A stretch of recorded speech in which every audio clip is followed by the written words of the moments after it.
XRP and Solana have a different fate than Ethereum. Based on origin line rules that over the course of the last 10 days, I've essentially proven that they work extremely well. And then Quant today went ahead and established that even further. So let's go look at why XRP has a different scenario brewing than both Ethereum and Bitcoin, which aren't necessarily bullish, but Bitcoin and Ethereum's chart are saying price isn't going to continue accelerating to the downside for another 8 to 30 plus days. So we're going to get some sideways recovery here for a while with a very high likelihood based off its reaction, hitting an origin line and bouncing up. Look what's happening here. This fell from an orange line and hasn't hit the next one down. Therefore, it does not have permission to do something fantastic. So I'm going to roll with that premise that it can't do anything better than a failure pattern above this line, which means technically the next move up could take it as high as here. But if it starts getting above here, that is when it's going to head back down. And that does not necessarily apply as specifically or as perfectly to Bitcoin because it bounced from, it did touch the next line down. So let's go take a look.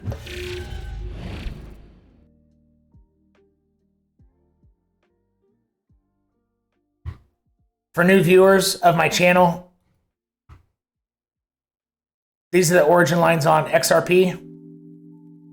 And this one right here, this big pivot back from 2017, that's the origin line, that price. So it's a very important one. The blue one and the white one are the most important origin lines on this chart.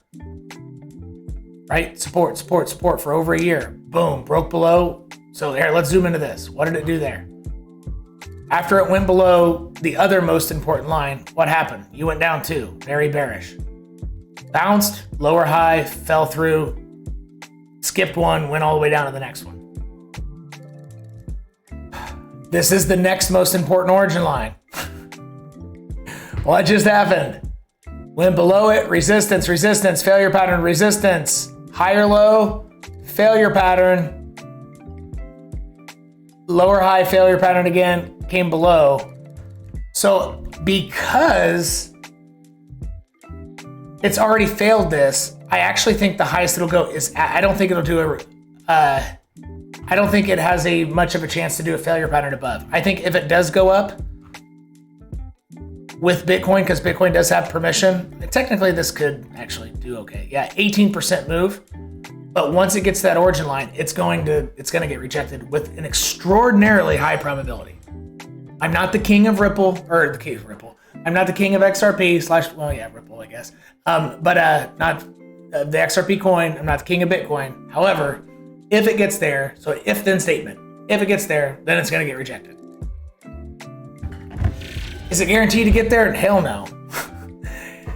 Because we just saw last time it had something similar, it broke below the other most important origin line. It blew past the next one and went to the next one down. So now we've established parameters for the most bullish and the most bearish thing that would happen within the next, I don't know, month, until early December.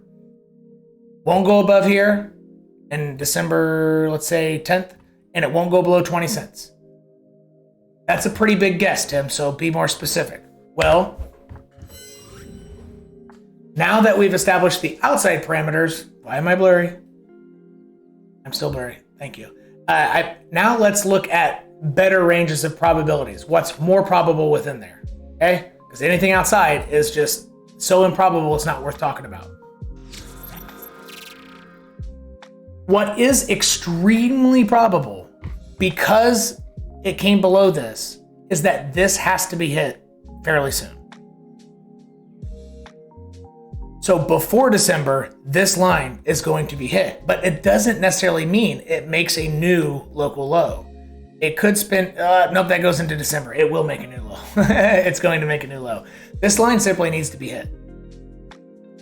It could be December, actually. You know what? It might take till December to get there. So let's do this. And because Bitcoin might move sideways / up, this actually might be what happens. So if XRP finds resistance here or lower, and then uses this horizontal as resistance, then at that moment, Okay, so after this shakeout happens, let's zoom in. Now that we're kind of zooming, we are tightening the wrench on what our probabilities are here. I think this line becomes more is a bearish trigger, a more prominent bearish trigger only after price gets back above it. Because before it gets back above it, the way resistances can be overcome is you find resistance form. Can you see that wick over here? I can't see it on my software, but there's a wick here. Here, let me actually just make this wick.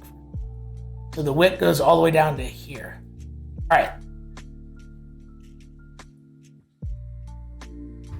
So you can get rejected, come way down again, like it looks scary, higher low, and you start overcoming this with higher lows, not higher highs, and then break above. But if no matter what happens, once it gets above there, the moment it starts either falling below or using this line as resistance, like that, at that moment right there, you hit it and tick down and maybe take out this low right here.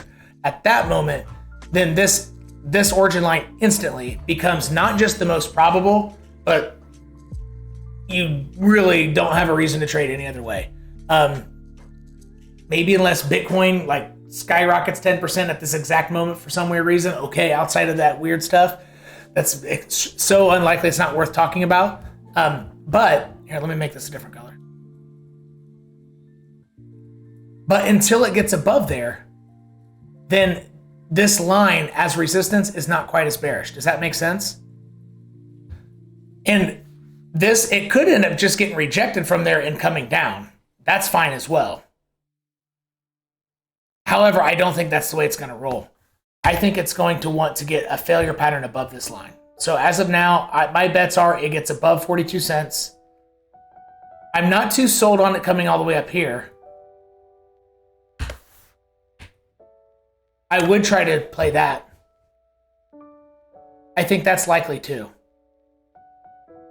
And I think the top of the triangle, actually how I drew it is the most likely. So for this upside move before it gets beaten down to the next origin line down, here are my most likely targets in order.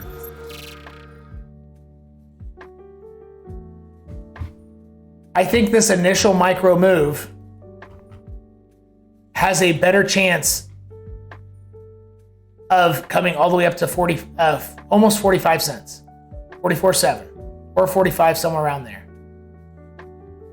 Not immediately, not today, but over the next couple weeks. My next best guess is pretty close, but it's the horizontal where this wick has already come up to test.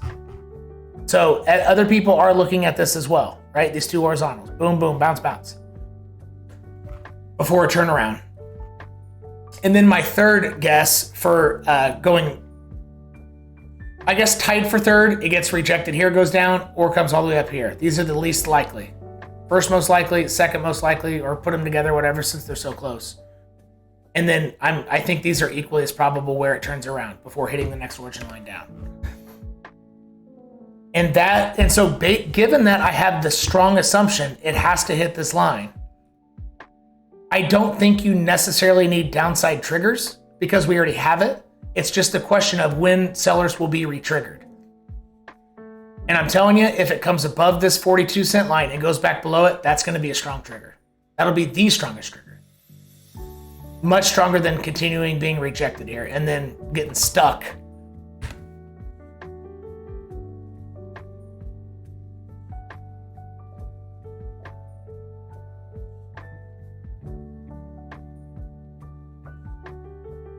That's how it would behave if it can't get above.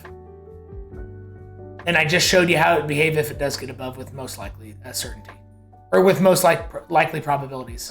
And that's how Ethereum price is very likely going to move over the next 2 weeks. I'm going to look back at this video, hopefully, because this will be a fun one to look back on to see how, because XRP price is tough. It's tough to get right.